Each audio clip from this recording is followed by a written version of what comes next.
and become another weapon to put us into submission. This committee and this report has broken every rule in the book. In essence, you're finding me guilty of breaching a code of ethics that does not exist. The committee is punishing me for engaging in a practice that is routine, accepted, and encouraged in the House. The findings are based solely on the written testimonies of two private citizens whose versions contradict each other in material terms, none of whom I was allowed to cross-examine. One of the two private citizens is my estranged partner who, with malified intention, masqueraded as a common citizen in front of the committee. The two testimonies have been used to hang me. They're at polar opposites to each other. The complainant says I accepted cash in consideration from a businessman to ask questions in furtherance of his commercial interests. But the businessman's suo motu affidavit says I pressurized him into uploading questions to further my agenda. The two are at polar opposites. The Ethics Committee, without getting to the root of this, has decided to hang me. It refused to summon the businessman to orally testify, and there is no evidence of any cash, of any gifts anywhere. The recommendation of expulsion is based solely on the ground that I have shared my Lok Sabha portal login. There are no rules whatsoever to govern the sharing of logins. As the hearing of the Ethics Committee demonstrates, all of us MPs are conveyor belts to get questions from the public, from citizens, and to voice that in Parliament. What is important is that if this Modi government thought that by shutting me up, they are going to do away with the Adani issue, let me tell you this, that this kangaroo court has only shown to all of India that the haste and the abuse of due process you have used demonstrates how important Mr. Adani is to you and to what length you will go to harass a single woman MP into shutting her into submission. Tomorrow the CBI will be sent to my house. I'm sure they will harass me for the next 6 months. But I would like to ask, what about the 13,000 crore coal scam of Mr. Adani that the CBI and the ED have not found place to look at? You tell me I have compromised national security with a login portal? Mr. Adani is buying all our ports, all our airports, and his shareholders are foreign professional investors, and the Ministry of Home Affairs is giving them clearance to buy all our infrastructure. Ramesh Biduri stands up in Parliament and says to Danish Ali, he's one of 26 Muslim MPs, only one of 26. In a country of 200 million Muslims, the BJP has 303 MPs and has not sent one Muslim to Parliament. Ramesh Biduri stood up and told Danish Ali, ye bhadwa, ye katwa, no action has been taken. Nothing has been taken. You hate minorities. You hate women. You detest Nari Shakti. You cannot handle power and authority. I'm 49 years old. I will fight you for the next 30 years inside Parliament, outside Parliament, in the gutter, on the streets. Adim hanghingstra manobikatar jodi ami keu hoi, shojon harane shoshane toder chita ami tulboi. We will see the end of you. Do not wonder. Punjab, Sindh, Gujarat, Maratha, Dravida, Utkala, Bongo. You don't have the Punjab. Sindh is not ours. Dravid is not yours. Utkal is not yours. Bongo is not yours. Where do you think you're going to rule us? Where do you think you get this brute majority from?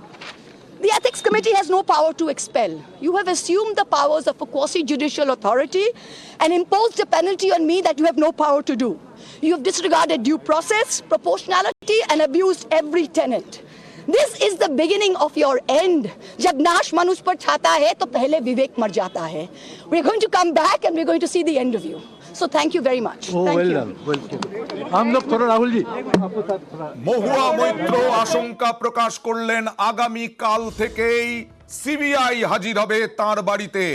আগামী 6 মাস CBI তাকে হেনস্থা করবে এমনটাই আশঙ্কা করলেন মহুয়া মৈত্র। কৃষ্ণনগরের সাংসদ খারিজ করলো এথিক্স কমিটির রিপোর্ট অনুযায়ী পার্লামেন্টে বিরোধীদের ওয়াকআউট সত্ত্বে ওয়াকআউটের মধ্যেই এবং তারপরে বাইরে বেরিয়ে এসে মহুয়া মৈত্র বললেন যে সিবিআই আগামী 6 মাস তাকে হেনস্থা করবে, কিন্তু 13,000 কোটি টাকার কয়লা কেলেঙ্কারি বা খনি কেলেঙ্কারির কি হবে তা নিয়ে কোনো উচ্চবাচ্য নেই। এবং বিজেপির শেষের দিন আজ থেকেই শুরু বলে দাবি মহুয়া মৈত্রর। এথিক্স কমিটির কোনো ক্ষমতাই নেই তার বিরুদ্ধে অভিযোগ আনার, তার বিরুদ্ধে ব্যবস্থা নেওয়ার সুপারিশ করার, এমনটাও বললেন। এবং বিজেপির সাংসদ পদ খারিজে বিজেপির চক্রান্ত বললেন মহুয়া মৈত্র। মহুয়া মৈত্র বললেন সিবিআই আগামী 6 মাস তাকে হেনস্থা করবে। রাজীব, একদমই দেখো, মহুয়া মৈত্র এরকম আশঙ্কা করছেন, কিন্তু তিনি যে দৃঢ়ভাবে যেটা জানিয়েছেন যে সরকারের অর্থাৎ মোদী সরকারের পতনের শুরু, তিনি তার বক্তব্যে তিনি বেরিয়ে এসে সোনিয়া গান্ধীর পাশে দাঁড়িয়ে যা বললেন যে এই সিদ্ধান্ত, তাকে বহিষ্কার করার সিদ্ধান্তে তিনি দুঃখী নন, কিন্তু মোদী সরকারের এই পতনের শুরু এবং তিনি জানেন এরপর তাকে কেন্দ্রীয় এজেন্সি সিবিআই নানাভাবে হেনস্থা করবে, তার জন্য তিনি প্রস্তুত রয়েছেন, তিনি ভীত নন। মহুয়া মৈত্র আজকে সকাল থেকেই তিনি কিন্তু সংসদ ভবনে ছিলেন এবং তার কাছে খবর ছিল, যেরকম ভাবে সংবাদ মাধ্যমে যেভাবে খবর ছিল যে তাকে আজকে বহিষ্কার করা হবে, সেই বিষয়ে তিনি স্পষ্টতই আজকে আরো একবার প্রস্তুতি নিয়ে এসেছিলেন তার বক্তব্য রাখার জন্য, কিন্তু তাকে বক্তব্য পেশ করার সুযোগ দেয়নি সরকার। কিন্তু তা সত্ত্বেও তিনি বাইরে এসে সংবাদ মাধ্যমের সামনে বক্তব্য পেশ করেন, যা গোটা দেশ দেখছে, যেখানে সোনিয়া গান্ধী সহ বিরোধী সমস্ত রাজনৈতিক দলের নেতাদের সঙ্গে নিয়ে তিনি জানালেন যে তিনি আবার ফিরে আসবেন নরেন্দ্র মোদী সরকার পতনের শুরু, এবং তিনি জানেন যে তাকে হেনস্থা করবে কেন্দ্রীয় এজেন্সি। সবকিছু জেনেই তিনি হাসি মুখে এই সিদ্ধান্ত মেনে নিচ্ছেন। বাংলা একটু বলে দেবেন দিদি।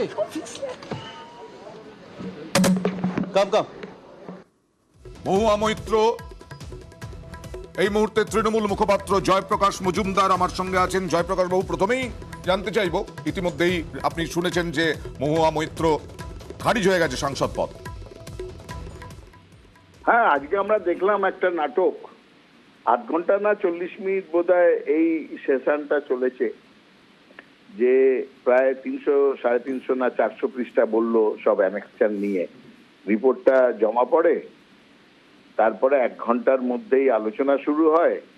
কাউকে পড়ে দেখার, তার ডিটেলস, এত বড় রিপোর্ট, তাতে কি আছে, সাপ আছে না ব্যাং আছে না সত্য আছে না অসত্য আছে, সেই সব দেখার কোনো জায়গা নেই। তারপরে ভোটাভুটি হলো, এবং সব থেকে বড় কথা, যার বিরুদ্ধে অভিযোগ তাকে আত্মপক্ষ সমর্থনের কোনো সুযোগ দেওয়া হলো না।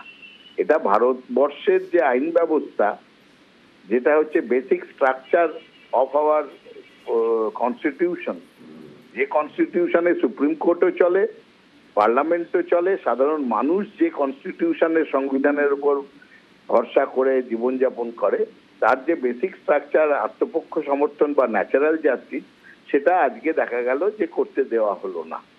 এবং সেই ক্ষেত্রে তাদের সংখ্যাধিক্য আছে, এবং মহুয়া মৈত্র আদানি এবং মোদির যোগসূত্রের কথা বাইরে এনেছিলেন, সুতরাং তাকে শাস্তি দিতে হবে, তার গলার স্বর বন্ধ করতে হবে।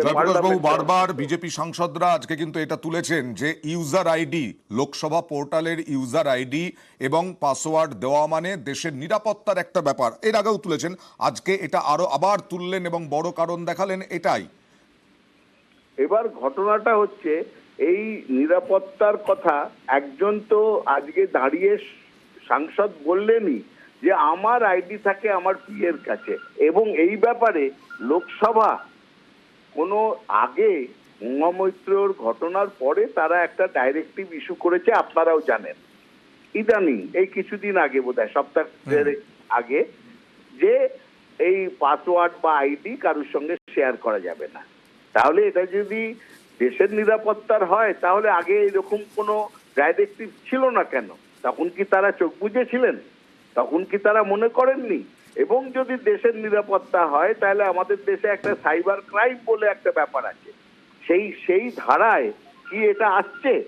আমার কথা হচ্ছে যে হতেই পারে তিনি অভিযুক্ত, তার কোনো দোষ হয়েছে, ক্রাইম হয়েছে ইত্যাদি হতে পারে, কিন্তু তাকে আত্মপক্ষ সমর্থন করতে দেবো না, কথা বলতে দেবো না, এই ভয়টা কেন বিজেপির?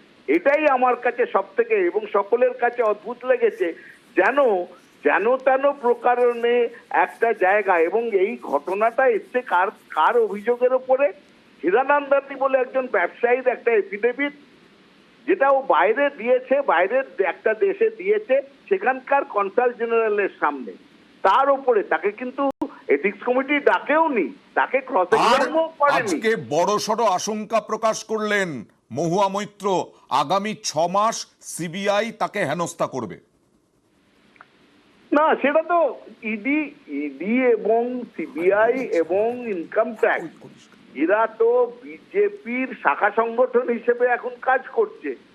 যে কোনো লোক যদি সমালোচনা করে বিজেপির, তাতে বিজেপি সেইটা সহ্য না করতে পারে তো প্রথম কাজ করে ইডি সিবিআই নয় ইনকাম ট্যাক্সকে তাদের বাড়িতে পাঠিয়ে দেয়। ঝামেলা করো, হামলা করো, একটা পলিটিক্যাল ন্যারেটিভ করে মিডিয়াকে ডেকে একটা বলে দাও গল্প, এই পেয়েছি ওই পেয়েছি এই অভিযোগ,